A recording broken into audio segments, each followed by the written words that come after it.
দেখো বন্ধুরা, মা সকাল সকাল লতি নিয়ে আসছে কচুর। একদম লাল লাল লতিগুলো দেখো, এই লতিগুলো মিষ্টি লাগে খেতে।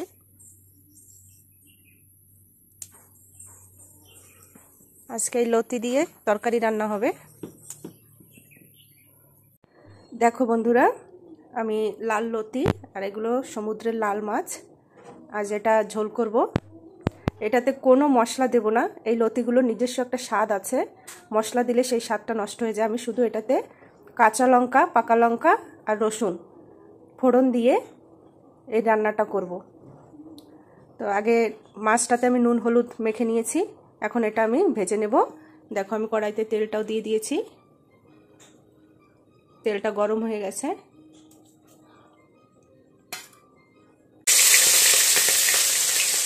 আমি এটাতে মাছ দিইনি, শুধু মাথাগুলো দিয়েছি। তো তোমরা বলতে পারো যে মাছের মাথা দিয়ে কচুর লতির ঝোল।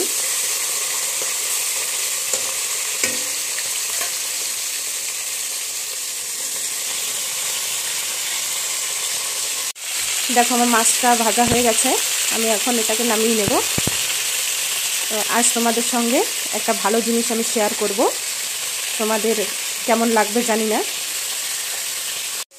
দেখো বন্ধুরা, আমার সিলিন্ডারে এই রেগুলেটরটা লাগানো আছে। এই রেগুলেটরে এই একটা মিটার বসানো আছে।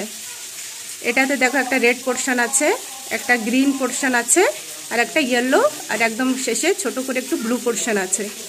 তো যখন এটা গ্যাস ভরা থাকে তখন এইখানে থাকে এই কাঁটাটা। এখন গ্যাসটা আমার শেষ হয়ে আসছে, আমি বুঝতে পারছি। অনেক সময় বোঝা যায় না যে কতটা গ্যাস আছে। তো তোমাদের কাছে যদি এই রেগুলেটর থাকে তাহলে তোমরা বুঝতে পারবে যে হ্যাঁ, গ্যাসটা শেষ হয়ে আসছে। আর সবথেকে ভালো কথা, আমার সিলিন্ডারে বা গ্যাসের পাইপে কোনো প্রবলেম আছে কি না, এই রেড পোর্শনে কাঁটাটা চলে যাবে। যদি কোনো প্রবলেম থাকে তাহলে তুমি বুঝতে পারবে যে হ্যাঁ, তোমার সিলিন্ডার বা তোমার পাইপে কোনো প্রবলেম আছে। তো আমি তোমাদের সবাইকে সাজেস্ট করব এই ধরনের রেগুলেটর ইউজ করতে, কারণ এটা থেকে অনেক বিপদ মুক্ত হওয়া যায়। দেখো বন্ধুরা, আমার মাছটা ভাজা হয়ে গেছে। এখন আমি মাছ ভাজা তেলেই একটু জিরে আর একটু কালো জিরে দিয়ে দিচ্ছি। এটা ফুটে গেছে, এখন আমি এই কাঁচা পাকা লঙ্কা আর রসুনগুলো দিয়ে দিচ্ছি। একদম সিম্পল রান্না, এটাতে কোনো মশলা যাবে না, কারণ মশলা দিলে এই লতিটার স্বাদটাই নষ্ট হয়ে যায়, তাই আমরা এটাতে কোনো মশলা দিই না। দেখো আমার রসুনটাও একটু ভাজা ভাজা হয়ে গেছে, এখন আমি এটাতে লতিগুলো দিয়ে দিচ্ছি।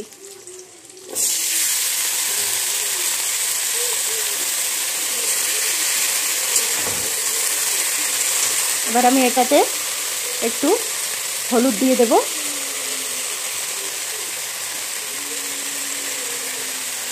এবার একটু নুন দিয়ে দিচ্ছি।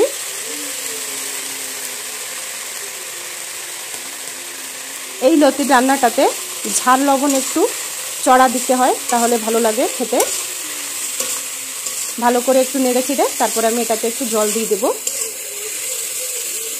অনেকে লতি রান্না করে, লতিটা একদম গলে যায় এবং তরকারির ঝোলটা পুরো স্যাঁতস্যাঁতে মতন হয়ে যায়, কিন্তু আমি যেভাবে রান্না করব এইভাবে লতি রান্না করলে লতিটা স্যাঁতস্যাঁতে মতন হবে না, ঝোলটা সুন্দর থাকবে।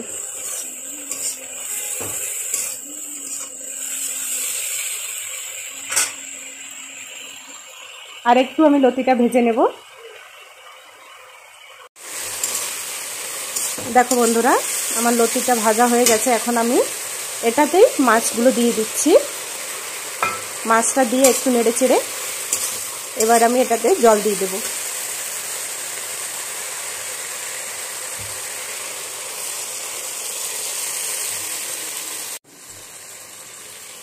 লতির তরকারিতে সবসময় জল কম দিতে হয়, জল বেশি দিলে বেশি সময় ফোটাতে হবে, আর লতিটা একদম গলে ঝোলটা অন্যরকম হয়ে যায়, সেটা খেতেও ভালো লাগে না। দেখো আমি একদম মাখা মাখা মতন করে ঝোলটা দিয়েছি, কিন্তু এটাতেই আমার লতি রান্নাটা হয়ে যাবে। আমি এটাকে এখন একটু ঢেকে দেব, একটু ঢেকে দিচ্ছি। ঢেকে রান্না করলে গ্যাসও বাঁচে।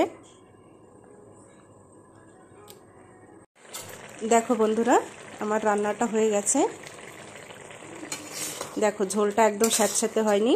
আমি এখনই নামিয়ে নেব। আর ফুটালে লতিটা একদম গলে যাবে, আর খেতেও ভালো লাগবে না, আর ঝোলটাও স্যাঁতস্যাঁতে হয়ে যাবে। তোমরা যদি চাও এটাতে একটু জিরে আর একটু গোলমরিচ বাটা দিতে পারো, ভালো লাগবে খেতে। আমি এইভাবেই সিম্পল করে রান্না করলাম আজ বাড়িতে।